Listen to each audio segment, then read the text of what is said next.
Bonjour, bonjour, salut tout le monde, bienvenue sur ma chaîne. Si c'est pour la première fois que tu passes par ici, n'hésite pas de t'abonner, de liker, d'activer la cloche Dans cette vidéo, je te parle, je te donne les astuces et les étapes comment candidater à Paris-Saclay ou à n'importe quel établissement non connecté à Campus France.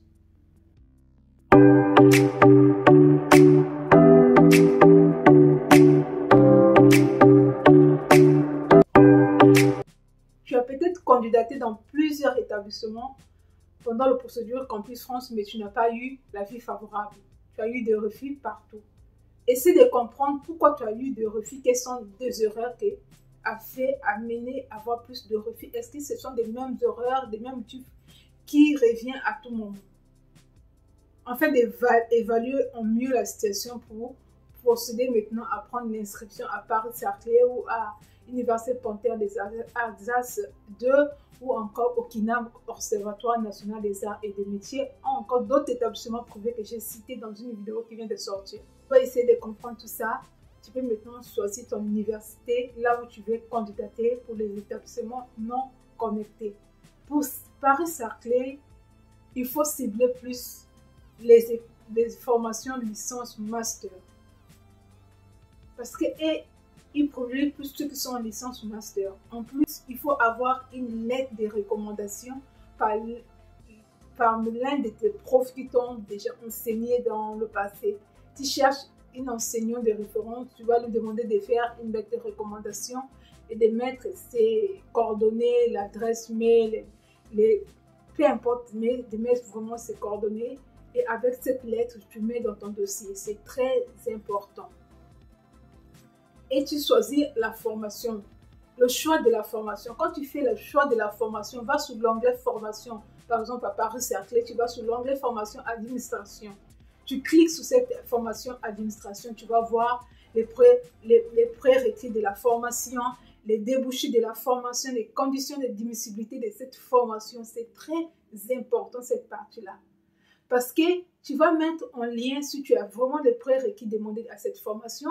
Est-ce que les débouchés, les métiers visés à cette formation te plaisent vraiment? Est-ce que tu es doué par la secrétariat? Est-ce que tu aimes écrire? Tu aimes parler, la communication?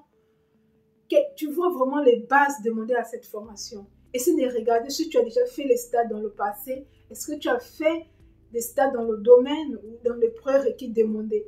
Essaie de mettre ça en lumière afin de bien écrire la lettre de motivation et le projet professionnel. Oui, ne partez pas aussi recopier les objectifs directs de la formation, de mettre dans ton CV, dans ton lettre de motivation ou dans le projet professionnel. Mais ça va te permettre d'avoir les idées plus claires, en fait, d'élaborer le projet professionnel et d'écrire la lettre de motivation. C'est très important, les prérequis, les débouchés, les objectifs visés par la formation. Ça, ce sont des éléments qui vont mettre en lumière ton projet professionnel. Essaie de regarder aussi dans l'onglet formation ce qui est le responsable de cette formation. Comme ça, quand tu vas écrire la lettre de motivation, tu vas directement dresser à Monsieur Dubois. Si c'est Monsieur Dubois, tu écris Monsieur Dubois, responsable de telle formation, nanana, tu écris tout ce que tu as envie de dire. Tu vas attirer son attention. Il aura plus l'attention de lire le courrier que tu as envoyé, même si ce soit le secrétaire qui va lire n'importe qui, mais tu vas attirer leur attention. C'est très important d'aller chercher le nom de cette personne.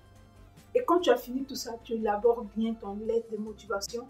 Tu fais relire à 2 ou 4 personnes afin d'essayer de voir les phrases qui ne s'accrochent pas bien, les petites erreurs orthographes qui peut-être en passant tu étais trop rapide, tu n'as pas fait attention toi peut-être. Que ce soit le projet professionnel, montre quand même à une personne, 2 ou 3 personnes d'essayer de relire à ta place, d'essayer de porter attention si tu n'as pas fait certaines erreurs. C'est très important.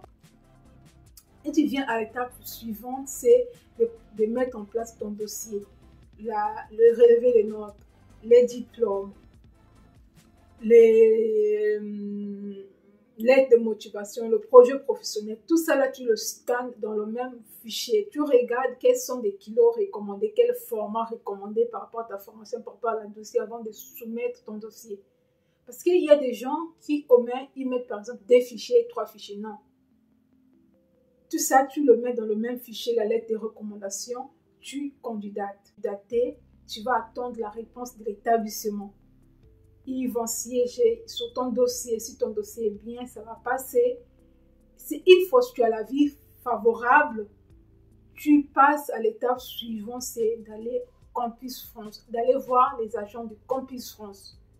Parce que tu ne peux jamais aller à l'ambassade sans passer par Campus France. Peu importe comment tu as eu ton inscription, tu vas toujours passer par Campus France, ouvrir ton compte Campus France, passer l'entretien et à la fin, on va te donner les papiers qu'il faut, les préalables d'accord pour aller à l'ambassade pour le visa. Et ça, c'est très, très important. Si vraiment vous avez envie de candidater au niveau de Paris-Saclay, en tout cas, aménagez-vous à avoir un dossier solide. Essayez de comprendre les prérequis de la formation. Ça, c'est très capital parce que vous n'êtes pas le seul à candidater.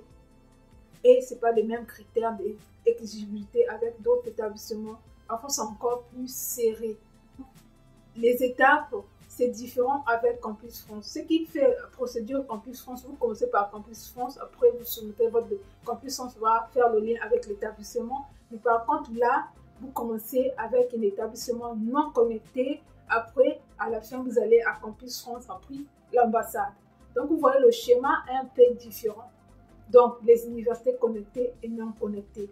Vous n'avez pas les mêmes démarches, les démarches sont inversées, mais à la fin, la finalité, c'est de passer à l'ambassade.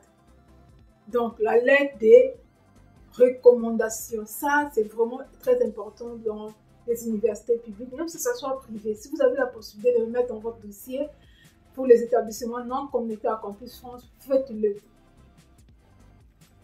Faites-le et vraiment écrivez vraiment, faites le mieux possible d'écrire bien votre lettre de motivation et votre projet professionnel. Regardez bien les critères, les prérequis. Ne partez pas faire des choses à l'aveugle, surtout pour les gens qui ont déjà eu des refus. Maximisez toutes les chances qu'il faut. Faites des recherches dans leur site, vous avez toutes les informations. Posez des questions, même écrivez à vos responsables de la formation. Si vous avez des questions posées, posez-les. Si vous avez des activités que vous avez fait, des stages qui sont en lien avec cette formation, essayez de montrer que vous avez déjà quand même fait. Ne prouvez pas aussi que vous avez des compétences. C'est différent. Montrez en fait que vous avez des prérequis, vous avez certains prérequis, vous avez fait ceci, ça, par rapport à ça, vous expliquez très bien. Mais ne prouvez pas que vous avez déjà ça. Si vous avez déjà les prérequis qu'il faut, quelle est l'importance de suivre encore cette formation? Vous voulez ajouter des compétences. Vous avez certains prérequis, vous n'avez pas certains prérequis, ou vous avez les prérequis, mais certaines matières, par exemple les matières de la formation. Peut-être 3 ou 4 matières que tu n'as jamais fait, ça va te permettre, ça va te donner une autre possibilité de faire ces cours-là. Tu essaies d'expliquer, essayez vraiment de faire votre recherche en amont, c'est ça qui est très important. Essayez de faire des recherches en avance par rapport à votre formation. Et ça, c'était tout pour aujourd'hui. N'hésitez pas de vous abonner, de liker, d'activer la cloche de notification, en fait de soutenir la chaîne. À très bientôt.